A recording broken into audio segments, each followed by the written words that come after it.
in fact, and the workforce also feeling utterly miserable about the future of our railway network. We're streeting. Now, the telecoms giant BT is facing what's been described as a remarkable £1.3 billion class action claim. The collective action on landlines alleges that excessive and unfair charges were placed on BT customers for landlines and calls. BT argues it was legitimate for companies to seek to maximise their profits and set their prices accordingly. If the case is successful, each customer could receive £300 to £400. The trial is expected to last 8 weeks. For the latest on GB News stories, go to our website, gbnews.com, and if you want to sign up for GB News alerts, scan the QR code on your screen right now. This is GB News.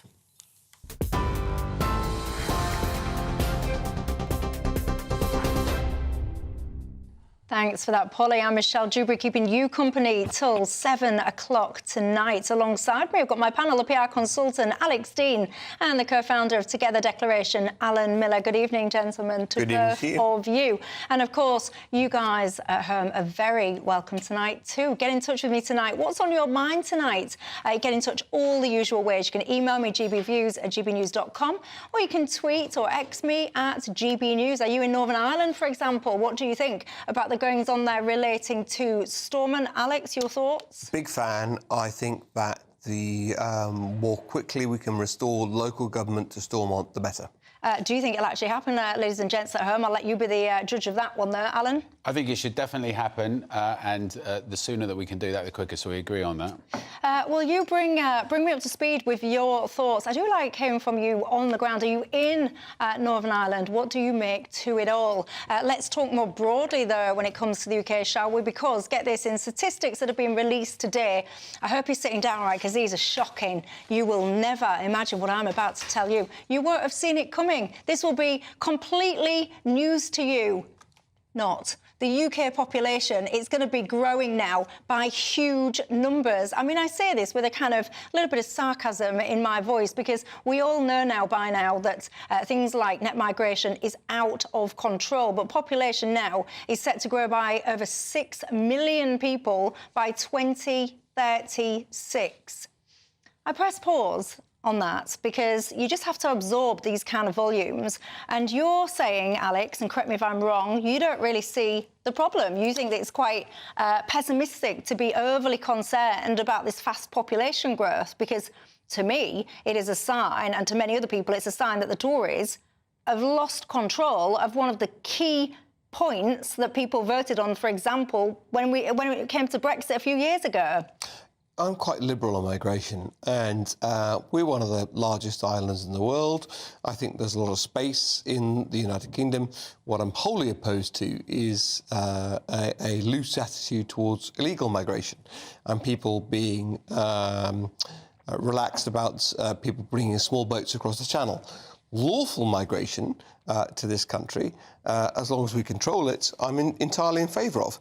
And I think that if people can dictate what jobs people are coming to, and if they're coming to take a role that we want them to take, and they're going to pay tax on that role, I'm very relaxed on that. So 70 million people, ladies and gents, at home by mid-2026, as I've just said, growing up to about 73.7 million people by 2036. Are you relaxed about that, Alan? Well, I think it's important to say a couple of things, Michelle, about this. Firstly, I'm not a Malthusian, so we've heard that for over a century and a half that more people, there'll be pestilence and disease and illness, we won't be able to have the resources to do it. And lo and behold, we innovate, we invent new things, we have technology, we transform our relationship with things, and however, there's a big concern, which is the problem is that the people running this country and the so-called opposition have given up in any sense about who we are, what values are about, what British values and what we believe in. They have contradicted ideas around freedom and privacy and all these things, and we have an issue with the culture wars in Britain, and people want to say that it's just an election rift. As it happens, it's not. It's deeply problematic. We've got issues with questions problems around integration, around who we are. People talk about let's get everyone in the military. They don't even know what we want to fight for. In that context, having people coming in here and not having a vision for the nation united behind it is where I see the real problem. Not objectively can we manage resources. That's a question for housing, for economic policy, for infrastructure and how we handle it. But I can accept all of that. I can accept that the notion that our population shouldn't expand if people arriving in the United Kingdom aren't willing to adopt our values and say that they are willing to be British and sing our national anthem and to adapt to our way of life. But the notion of having a larger population per se, I'm completely relaxed about that. And indeed, we've got the highest employed ratio in our country that we've ever had. More people went to work today in the United Kingdom than have ever been to work in the history of our country. Great. But 2, we've got more job vacancies than we've had in some time, right? Which implies that we need to have more people here, not to come onto the workforce to claim benefits, but to come and work, right? And we should welcome those people. But that's the big problem right now, isn't it, Alex? Because we've got a situation where there are millions who are not working, people aren't getting paid enough money, and too many people are on benefits because it's actually seems like for some people it's better to be on a benefit than it is the kind of wage you're likely to get. If you've got millions who are not productive and engaged in society and we aren't willing to be able to inspire them around a vision, around work, and to talk about our own productivity, about profit making, about wealth creation, about innovation over the next 100 years, these issues around housing, around infrastructure, around broken Britain, our leaders, they're not like the old patricians. They might have been a bit snooty, but they had a vision for the public. Now we've got this sense that we can't get things done. We can't make things work. This is an engineering nation. That's what we built our whole pride on in the world. And now we can't get infrastructure projects done. All of these issues are what people are concerned about. Resources, wealth, jobs, as well as the cultural issues. And it isn't going to go away, and we do need to address it. Sure. Let me bring this back to the Tories, because a lot of people, one of the reasons that people do vote Tory is because they're not shy to admit that actually, you know what, I want to live in a country where we control our borders. If you want to call that racist, who cares? That's what I want, and that's what they're passionate about, and that's one of the reasons they vote Tory. Do you think that the Tories have just completely failed them? I don't, but I think that there is a nuanced debate to be had. The first point is that we've failed in our national discourse to distinguish between lawful migration, which has been larger than most people expected, and unlawful migration, which has been out of control. Yeah. Right, so on the lawful migration point, it's very interesting. The most significant block of people who oppose the next wave of migration are the last wave. Right, so people who say, I came here from India and I slept in a room, 5 to a room, and I worked my lungs out and I sent money back home and I want to make a go of it. Why should the next wave of people be coming here?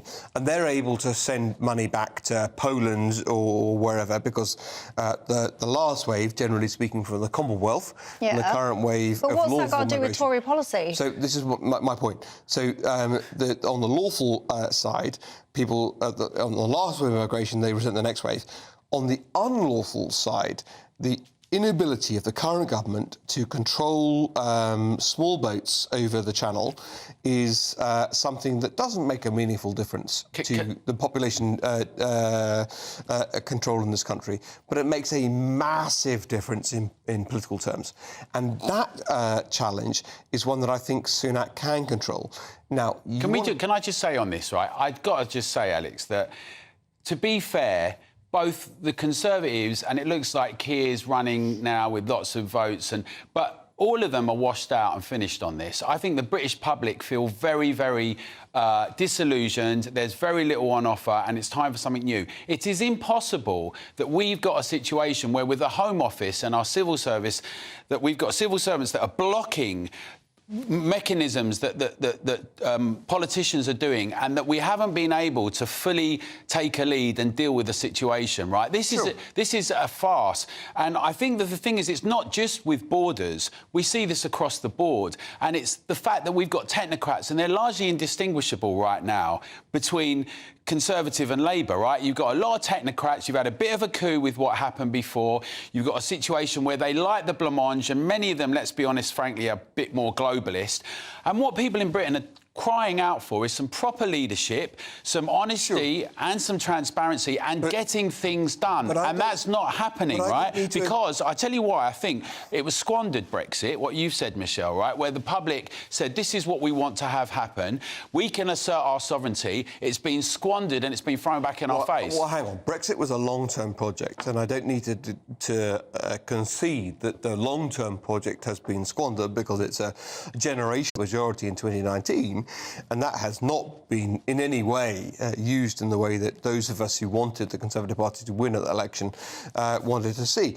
But the reason I was pointing this distinction out between lawful and unlawful migration is that many of us who want the UK economy to succeed would look at what we bring into this country and say we should discriminate in the true sense of the term, to say, how many doctors do we need?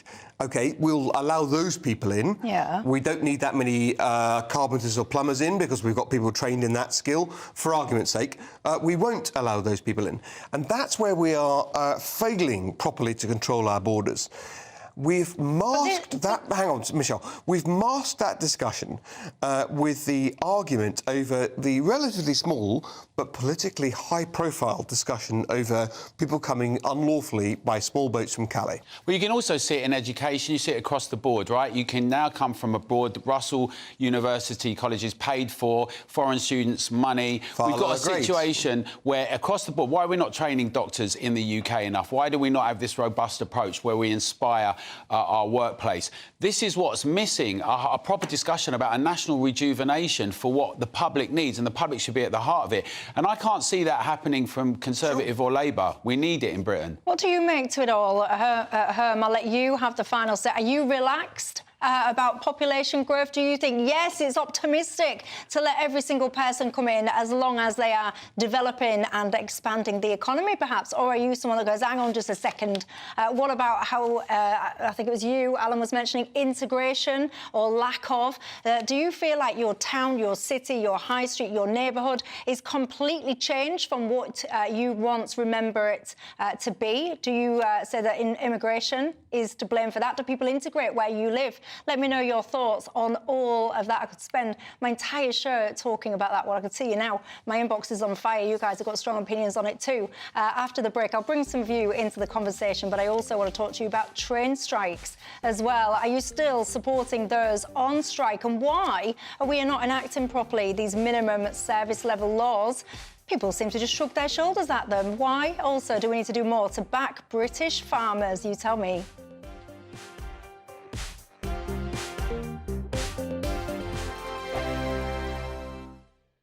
I'm Christopher Hope. And I'm Gloria Di Piero, bringing you PMQ's Live here on GB News. Every Wednesday, we'll bring you live coverage of Prime Minister's questions when Rishi Sunak and Sir Keir Starmer go head-to-head in the House of Commons. We'll be asking our viewers and listeners to submit the questions that they would like to put to the Prime Minister, and we'll put that to our panel of top politicians in our Westminster studio. That's PMQ's Live here on GB News, Britain's election channel.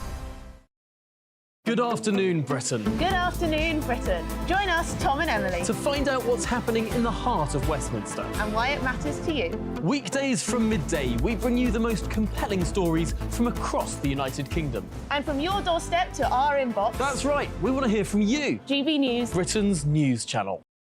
GB News, unlike other broadcasters, isn't obsessed with the London-Westminster bubble. We think there's a nation beyond the M25, and that's why we talk about the issues that matter across the land. Join me on State of the Nation, 8 to 9 o'clock, Monday to Thursday, on GB News. Daisy's listening, and you should too. In the GB Newsroom, we bring you the news as it happens. With our team of dedicated journalists across the UK, we're ready to give you accurate reporting every day.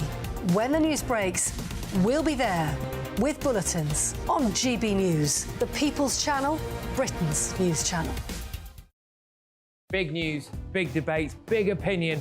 Patrick Christie's Tonight is the week's biggest show. Every weekday, 9 to 11 p.m, we've got the inside track on the day's top stories. There'll be sharp takes you won't get anywhere else. We will set the news agenda, not just follow it, and I want to bring you along for the ride. Whatever it is, we'll have our finger on the pulse. It's news, but it's this close to entertainment. Patrick Christie's Tonight, 9 to 11 p.m, only on GB News, the People's Channel, Britain's news channel. Your weekend starts here with Friday Night Live with me, Mark Dolan, 8 till 9 on GB News. Big stories, big guests and big laughs as we get you ready for a cracking weekend. That's Friday Night Live with Mark Dolan, Fridays 8 till 9 on GB News. Bring your own drinks, the admission's free.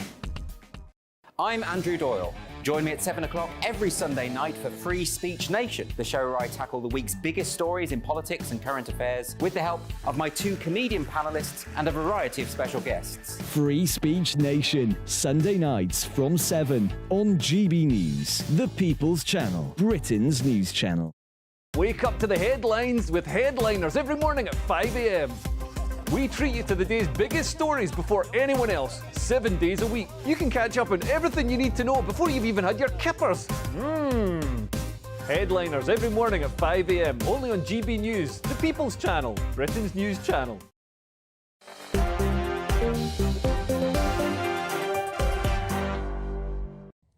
Hi there, this is Dewbs & Co with me, Michelle Dewberry, keeping you company till 7. The PR consultant Alex Dean alongside me, as is the co-founder of Together Declaration, Alan Miller.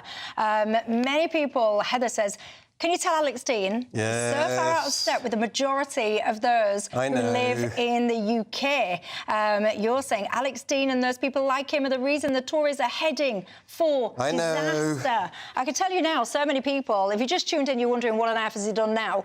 We've just been talking about immigration, and I was just asking whether or not the Tories have failed, basically, when it comes to their pledge. I think the word was tens of thousands. I'm sure that was in their 2019 manifesto. Do you remember that, everyone? That's laughable now, isn't it? Let's be honest. I'm talking about the ONS figures about the population growth. Long story short, it's out of control. That's me paraphrasing. You get the point. Does it concern you in your area? Does it affect your area? I'll be bringing you into the conversation. But the long and short of it, that's what I've just read out. I am relaxed about migration as long as people who arrive here work and pay their taxes. Well, and that's the big distinction.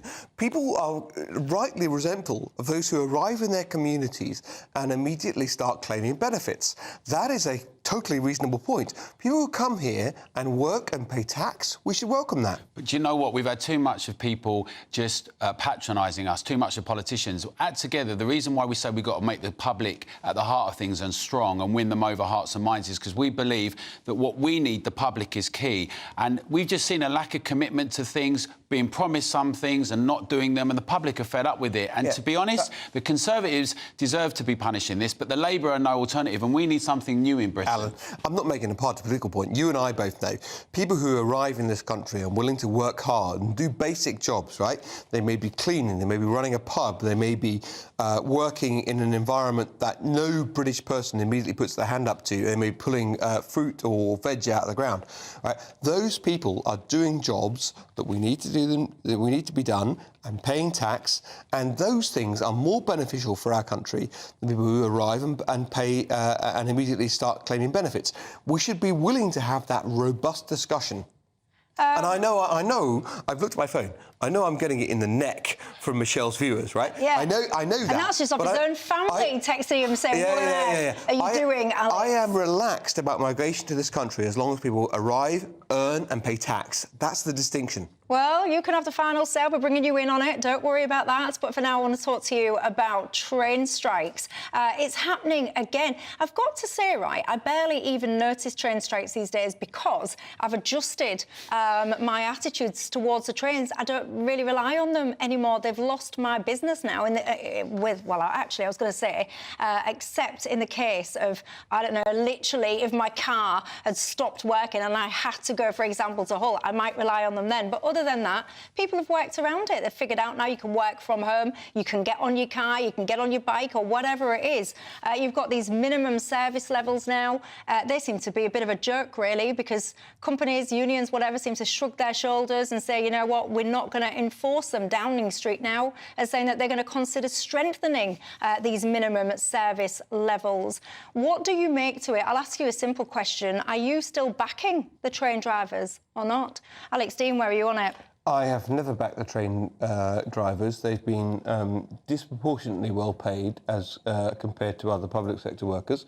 I well recall 10 years ago and more the letter pseudo apologising for a failure of service the day before on the trains. People who are paid extremely well to drive a train. I know that the militant and well-motivated people online will be having a go at me because of these comments, but I couldn't rely on trains today to go to work, and so I took a bus, but yesterday I took an Uber. And they are forcing us now to rely on alternatives. And I think that if we don't impose what we can already do under minimal service levels on current laws, we will have failed to support the British public in what they need, which is the people who are running these services to be forced either to do their jobs or to be forced out of them. And like Reagan did with the air traffic control staff, get rid of them and impose a new body of people who will.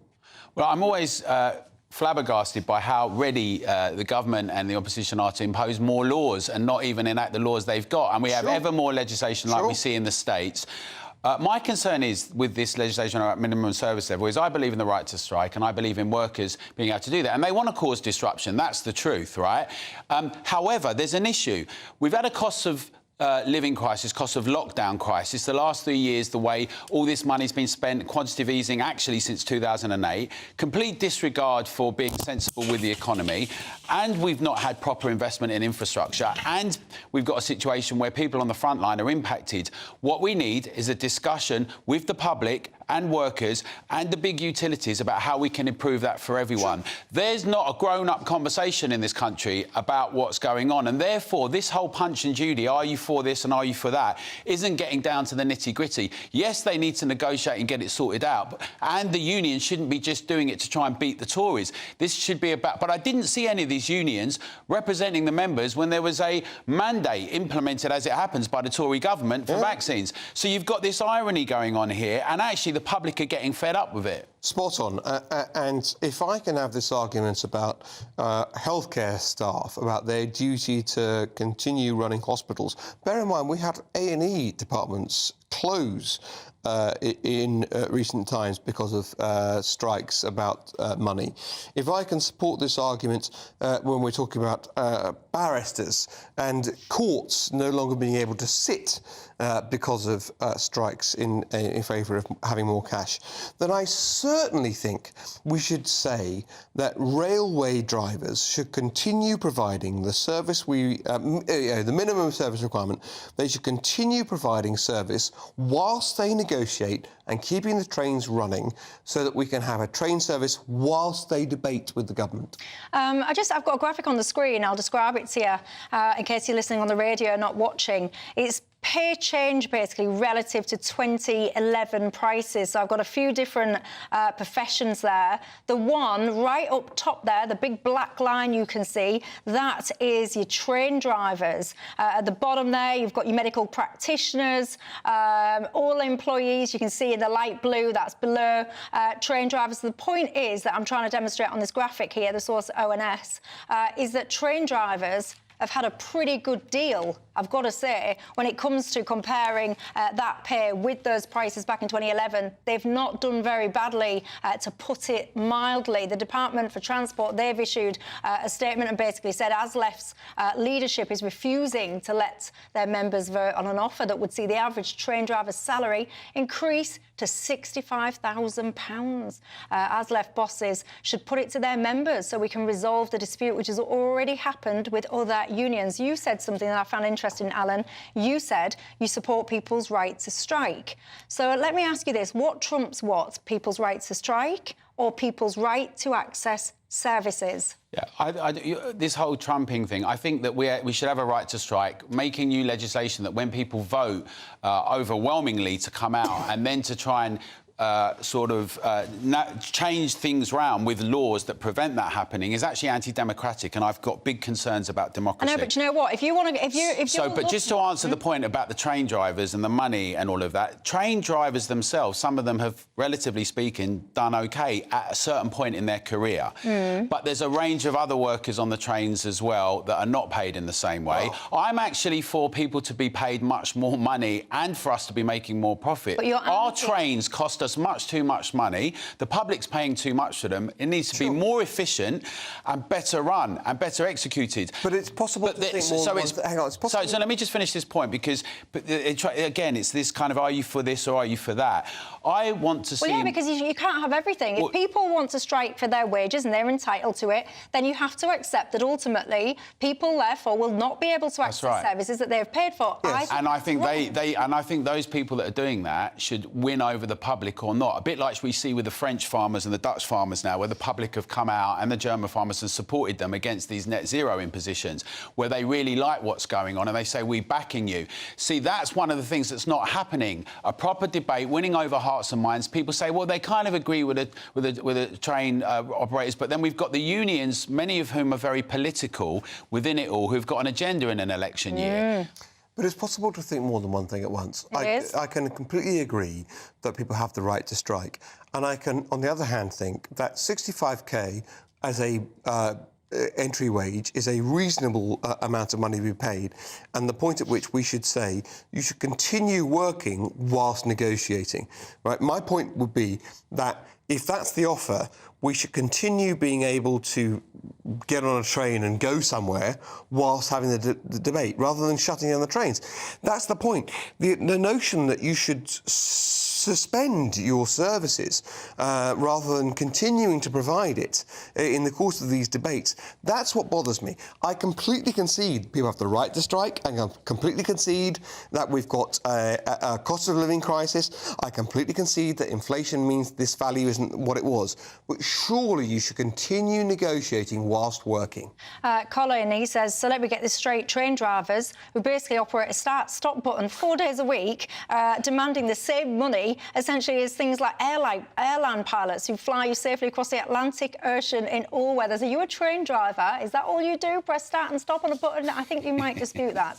Maria says, I've got no sympathy at all for any strikes. I wish I was earning their salary that those guys get. Try being self-employed. My 60th was ruined by having basically to stay put, I think she says, because of the train strikes. Chris, though, says the minimum service issue is simple to sort out, Michelle. You tell the managers that they don't get the bonuses. If they don't implement this service level, then you'll see how quickly they act. Stephen says, I completely, fully support the train strikes. Shareholders don't go without, so why should the workforce? Let me know your thoughts. You mentioned farming, Alan, which leads me nicely. It's a nice segue, because farmers right across Europe now are indeed protesting. They're saying that their government's basically not supporting them, among other things to do with quite cumbersome EU regulations. I've got to say, right now here in Britain, we have swerved some of those protests. I wonder how long that will be before we do start seeing those protests here. But long story short, my question is, do you think we should do more to support British farmers farmers, Alex? I absolutely think we should do more to support British farmers, and then that means what does that mean? Well, firstly, it's having a discussion about what some of these measures mean for them, particularly the net zero measures. And those who are dedicated to net zero, which is an abstract idea, but when you start saying what does it mean? When it means, does it mean blackouts? Does it mean lack of pay? Does it mean that you've got to have prices squashed? Does it mean you've got to have all sorts of regulations and fertilisers, and we're not going to be productive, and that's having a damaging impact? So that's that. There's also an issue with the supply chain in terms of some supermarkets really pressurising smaller and medium-sized farmers and what that means. I think but you don't want to just be Pollyanna-ish about this. I think, again, like with housing and like with infrastructure, we need a discussion about what the public needs and how we do that. And that's really important. That's why we've seen so much support in Europe, and there's a new initiative called No Farmers, No Food in Britain that's launching now. People should support that and get involved. Indeed, Alex. Well, we've had a debate about energy sovereignty. We've had a debate about financial sovereignty in this country. We will, of course, have a debate about food sovereignty and whether we can supply ourselves. But it seems to me that in the current environment, we can buy most of the things we need from abroad, and our farmers are complaining and trying to prop up a market that would otherwise be diminished, at least, because of its uncompetitive nature as compared to other providers. People don't like that, but there we are. And the sense that's coming through from you guys at home, you do seem to be in support of our farmers. You're laying some of the blame squarely at what you're calling greedy, profiteering supermarkets. I asked you, would you be willing to pay more, I don't know, for British, whatever, dairy, meat? What you're saying is you wouldn't be willing to pay the supermarket more, i.e. for their profits, but you would perhaps want to see those farmers being paid more for their produce. Keep your thoughts coming in on that. Coming up after the break, would you ever get a brain implant, a chip, to help you do things like control your telephone and things like that? What do you make to this? Is this a great advancement in human development, or do people need to pack it in and stop trying to play God? You tell me. I'll see you in 2.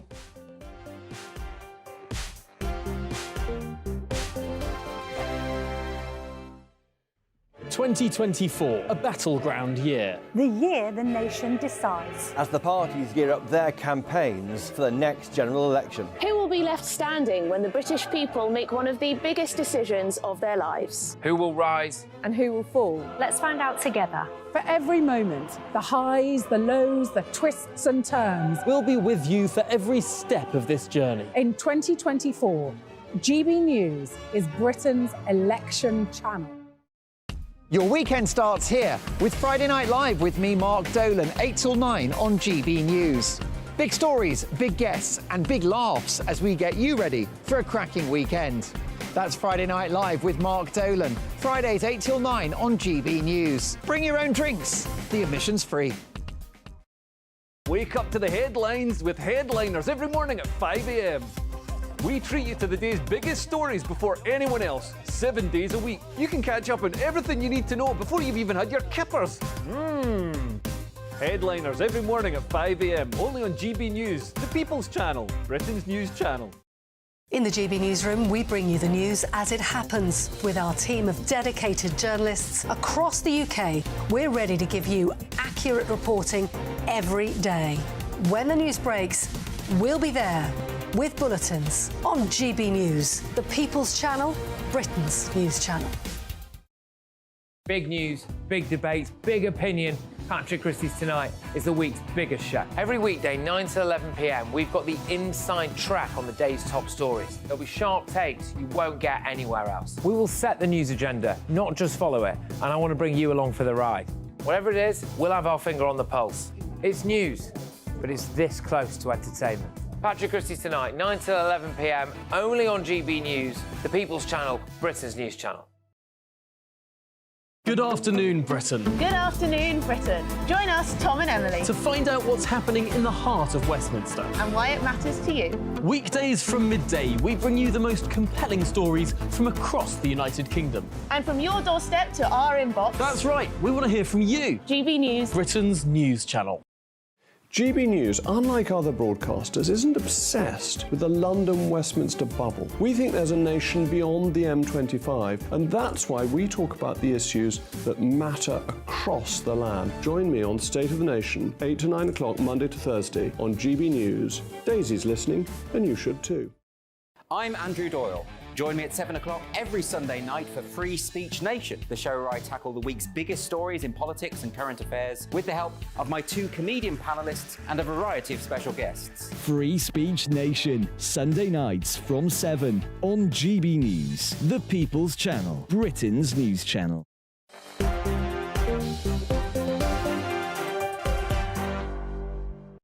Hello there, welcome back to Dewbs & Co with me, Michelle Dewberry, alongside me till 7, PR consultant Alex Dean and the co-founder of Together Declaration, Alan Miller. Angie on Twitter says, Michelle, we need zero immigration for a couple of years. Well, a number of years, she says. We can't keep growing. Then she goes on to say, we should be kicking out thousands of people. Do you share that sentiment? We're talking about the population growth at the top of the hour. Jay says, oh, Michelle, we have to face facts. We've got an ageing population. We'll very sadly pass away over time. So we still need to be boosting the economy by getting people in here to make it grow or even just stay the same, he says. Dave says we've got a broken system, and until the country is cohesive and we all live under the same rules, we're basically kaput. And Steve says the extra population is the last thing this country needs. The NHS is on the verge of collapse, mass housing shortage, lack of schools, lack of prisons. Anyone that thinks that more people on this island is a good thing is insane, completely insane, to quote him verbatim. I have to say, let me know your thoughts on that. Now, should we talk brain chips? Because would you ever have a chip implanted into your brain? I'm asking. Elon Musk, his company Neuralink, they've implemented its first brain chip into a human being. The kind of nuts and bolts of all of this, and I have to say, when I first heard this, it made me kind of go like, no thanks. But when you then listen to what Elon Musk is talking about, he's saying it would enable control of your computer and your telephone and any device basically just by thinking. And then I think to myself, well, why would you want to do that? But as he explains, he would be targeting this initially at people, for example, who have lost limbs. This would be life-changing, perhaps, to those people. Are you in support of it, Alan? I am in support of all research and innovation that can transform the way we live. All technology since fire has been about that. People say, are you playing God? And they're worried about Frankenstein moments. But Frankenstein's a projection of our own fears, our own morbidity, and our own sense that it's going to be a dystopian future. So I love the idea that you can use your brain to send signals that can then make things happen. Someone like Stephen Hawking or any of the people we know, our loved ones, and much more than that. Where my concerns are, like with digital ID, like with censorship, like with big tech, like we've seen happen with the state, get involved in terms of surveillance, censoring, shutting down, pursuing and spying on, is that element. And that's a political question as well as a moral one, right? And that's about us making sure that we assert our rights and our privacy, that we can use technology in a way that's of benefit to us. Just to say on playing God on this issue, people do make a big fuss about what could be. Right now, at University College Hospital, someone's been starving for 47 days and are being dehydrated on purpose. We've got an issue in Britain where end-of-life protocols are going on when people talk about playing God.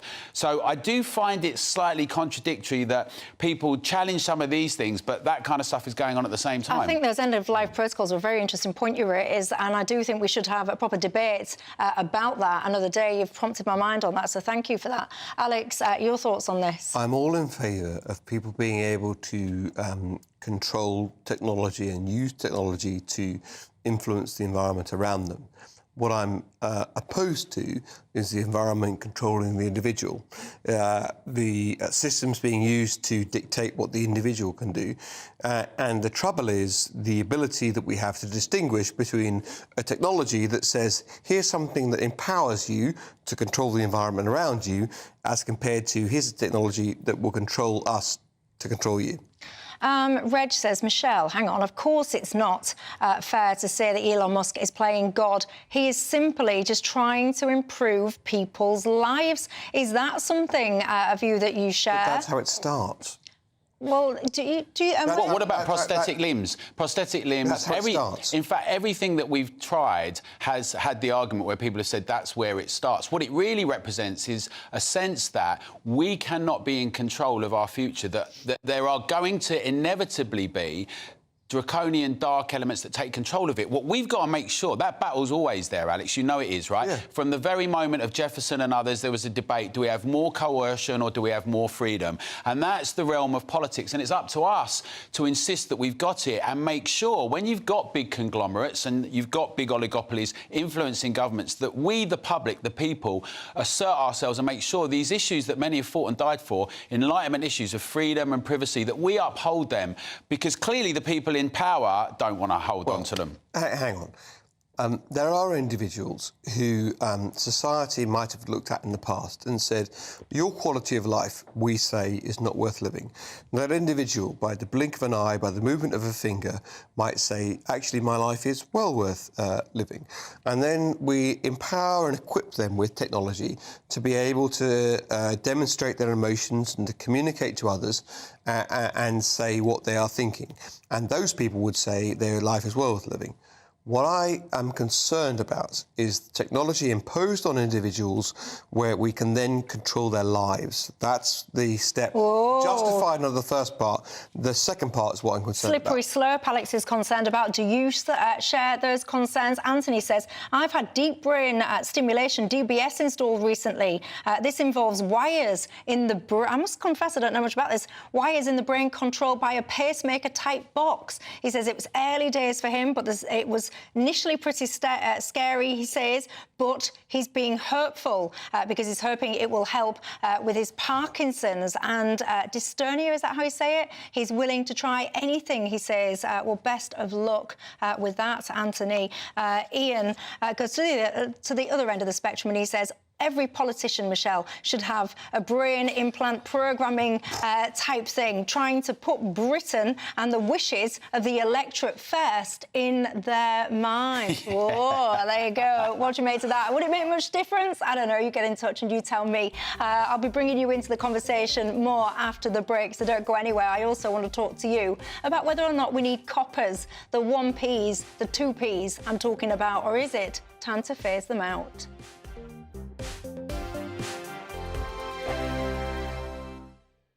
Good afternoon, Britain. Good afternoon, Britain. Join us, Tom and Emily, To find out what's happening in the heart of Westminster. and why it matters to you. Weekdays from midday, we bring you the most compelling stories from across the United Kingdom. And from your doorstep to our inbox. That's right, we want to hear from you. GB News, Britain's news channel. Every Sunday from 11, join Michael Portillo. There'll be topical discussion, looking at the week before and the week to come. So kick back and relax at 11 a.m. on Sundays on GB News with me, Michael Portillo. GB News, the People's Channel, Britain's news channel.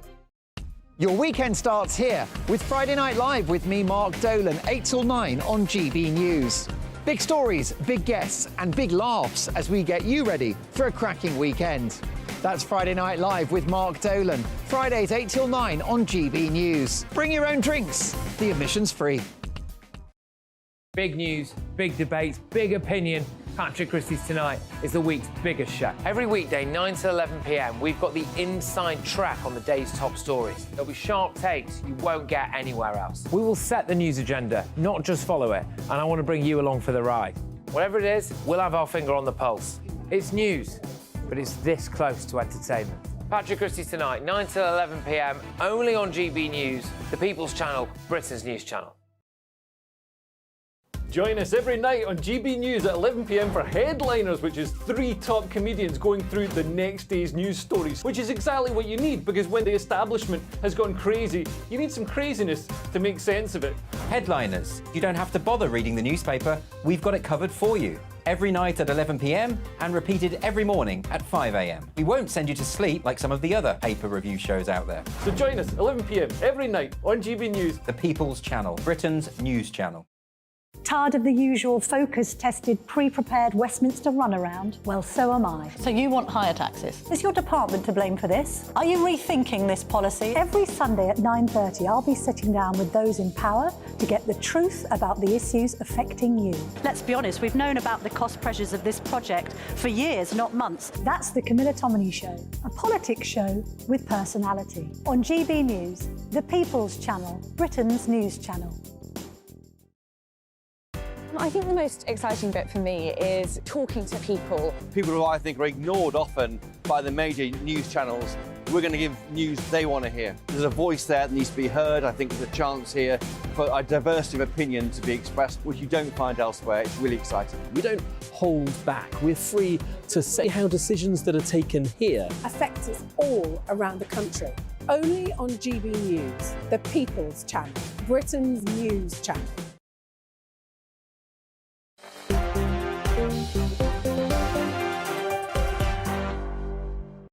Hello there, this is Dewbs & Co with me, Michelle Dewberry, here on GB News. Alongside me, the PR consultant, Alex Dean, and the co-founder of Together Declaration, Alan Miller, who I was just pointing out looks a little bit, some would say, like Alan Sugar. But then I was saying, outrageous. More like Sid J. Racist. It's outrageous, you see. What's racist? Well, actually, these days, what's not racist? Well, exactly. Yeah. Exactly. It's a platitude, but like a guy who's got grey specs and a beard and he's got a bit of a Cockney accent is preposterous. I'd like to have his money, though. Oh, yeah, wouldn't we all? Wouldn't we all? Anyway, look, let's talk your ones and your twos. I'm talking your pennies. The Isle of Man, they have become the first part of the British Isles to basically say that they're going to phase out those coppers. It's all to do with the cost, apparently, the cost of the 1p's, creating them, etc., far outweighs the value of the pennies. Of course, let's be honest, this is also a nudge and a step towards a cashless society. What do you make to it all, Alan? Yeah, well, the thing is, there's two different things. The pennies and the 5 pennies, they may actually cost more to do, but I am very concerned with this drive towards a cashless society. We've seen, and we should all cheer,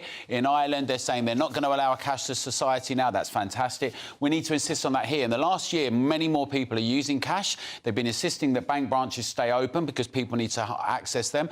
And this obsession with central bank digital currency, which can be programmable, which can shut people down if they perhaps have too many flights or use too much petrol or go down a low-traffic neighbourhood, kind of social credit scheme. That's what we need to be concerned about. Doesn't mean we can't have the technology, doesn't mean we can't have digital technology. What it does mean, back to this point, we have to assert our political rights, our liberties, and insist that we don't have this.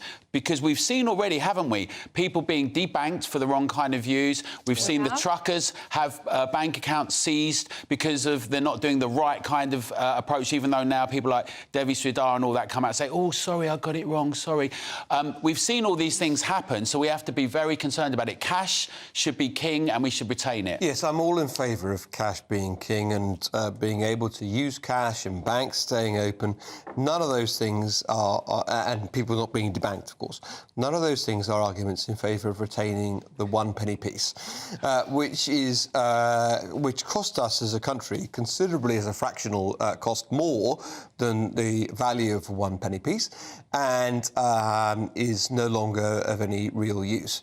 And if you look at what our friends in Australia and New Zealand have done with rounding up, it seems to me that the real benefit to an economy, especially when we're using tapping and our phones for money more and more, is eliminating the penny and saving that significant cost. I just want to say to your... I hear that. I just want to say to your viewers as well, Michelle, a lot of people about the immigration question, because people will say they're nervous about digital ID, central bank digital currency. Then people say, but look at the immigration and we need digital ID. And all I would say is that in India, you've got 1 billion people on the Aadhaar scheme, right, with digital ID. And it should pose a real concern to people that the people in the last few years that have been so draconian with our and so cavalier with our freedoms and rights could be in a position where you have a programmable digital currency and digital ID with all the surveillance everywhere. We need to make sure we're vigilant about those things. But I don't need to disagree with any of that to suggest that the 1p piece is no longer of any use in currency terms. And your viewers might ask themselves, what do I actually use a 1p penny piece for anymore. Most people aren't using a penny for anything. You can't even buy a penny sweet anymore. They're worth more than a penny. Inflation has meant that the value of that copper coin has been eliminated. The value of the coin is more than a penny, which is ridiculous. We should be willing now to eliminate that and to move on to our rounding up society. I always wondered, do you remember those, well, you used to have the pound shops, well, you still have now, don't you? Pretty much nothing in there is a pound, by the way, but anyway, that's a different story. And then you had your 99p stores, remember that? And I thought, I always used to think, where do they get all the pennies from? Or do people just go, do you know what, you can keep the change? Michael says, Michelle, everything basically would just get rounded up. Everything then would become more and more expensive. Many of you getting in touch and saying that you fear a cashless society. Many of you having that same idea about putting the chips into politicians. I'm not really sure what society would end like if that was to happen. One of you as well, you've really made me chuckle, Paul. You got in touch and you said all your ones and your 2p's go in charity boxes. It would slaughter charities getting rid of them. You spelled peas, P-E-A-S. You've now put a great image in my head there of all these charity boxes shoved full of like petit pois. You've got Adam Peas. You are not helping a charity out by shoving coppers in their That's buckets. all I've got time for, Alan. Alex, thank you. Don't go anywhere. Nigel Farage up next tonight. A brighter outlook with Box Solar, sponsors of weather on GB News. Hello again, it's Aidan McGivern here from the Met Office with the GB News forecast. A clear start to the night across some southern parts of the UK, but it does turn increasingly cloudy in the north and the west and increasingly windy. This area of low pressure, it's going to pass to the north of the UK, but as it does so, it really deepens aggressively, and tightly packed isobars will bring very strong winds to northern parts of the country throughout Wednesday. For the time being, though, it's relatively light winds across the Midlands into southern parts of England, and we're losing the cloud overnight in the southeast. So where we see any cloud breaks, and with those light winds, temperatures will fall close to freezing, a touch of frost first thing, and a few mist and fog patches. But actually plenty of sunshine away from these fog patches across some central parts. Elsewhere, a lot of cloud in the sky, increasingly cloudy across southern areas and increasingly wet and windy in Scotland, Northern Ireland and Northern England. Gales for many in the northern half of the UK, 65-mile-an-hour wind gusts widely, and as much as 85 for the far north of Scotland could cause disruption, and those wind gusts could be damaging. But the worst of the winds and the rain move through by the start of Thursday, a day which begins with plenty of sunshine, and actually it stays largely dry and bright into the afternoon, although there will be some wet weather returning to the west of Scotland before the day is out. Friday, unsettled in the north, less unsettled in the south. Saturday brings more rain, but it stays mild. Looks like things are heating up. Boxed boilers, sponsors of weather on GB News.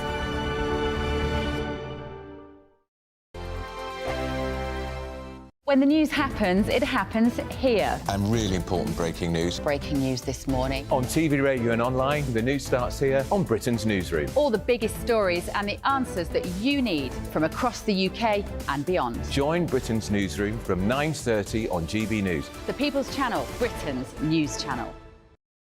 Have a great Saturday night with me, Leo Curse, on the Saturday Night Showdown. It's a crazy world out there, so come and make fun of it with me, my panel of comedians, and a couple of people who actually know what they're talking about. This Saturday Night Showdown is your front row ticket to the clown show every Saturday, only on GB News, the People's Channel, Britain's news channel. Your weekend starts here with Friday Night Live with me, Mark Dolan, 8 till 9 on GB News. Big stories, big guests and big laughs as we get you ready for a cracking weekend. That's Friday Night Live with Mark Dolan, Fridays 8 till 9 on GB News. Bring your own drinks, the admission's free. Now then, Lee Anderson here. Join me on GB News on my show, The Real World, every Friday at 7 p.m. I'm not eating bloody cat. Are you Delicious. mental? Open your mouth. OK, here comes a train. Reminds me of the scene in Singing in the Rain. Adam, is that a good one? Whoa! Join me at 7 on GB News, Britain's news channel. Good afternoon, Britain. Good afternoon, Britain. Join us, Tom and Emily, To find out what's happening in the heart of Westminster. and why it matters to you. Weekdays from midday, we bring you the most compelling stories from across the United Kingdom. And from your doorstep to our inbox. That's right, we want to hear from you. GB News. Britain's news channel. I'm Andrew Doyle. Join me at 7 o'clock every Sunday night for Free Speech Nation, the show where I tackle the week's biggest stories in politics and current affairs with the help of my 2 comedian panellists and a variety of special guests. Free Speech Nation, Sunday nights from 7 on GB News, the People's Channel, Britain's news channel. In the GB Newsroom, we bring you the news as it happens. With our team of dedicated journalists across the UK, we're ready to give you accurate reporting every day. When the news breaks, we'll be there with bulletins on GB News, the People's Channel, Britain's news channel. Wake up to the headlines with headliners every morning at 5 a.m. We treat you to the day's biggest stories before anyone else, 7 days a week. You can catch up on everything you need to know before you've even had your kippers. Headliners every morning at 5 a.m, only on GB News, the People's Channel, Britain's news channel. GB News, unlike other broadcasters, isn't obsessed with the London-Westminster bubble. We think there's a nation beyond the M25, and that's why we talk about the issues that matter across the land. Join me on State of the Nation, 8 to 9 o'clock, Monday to Thursday, on GB News. Daisy's listening, and you should too.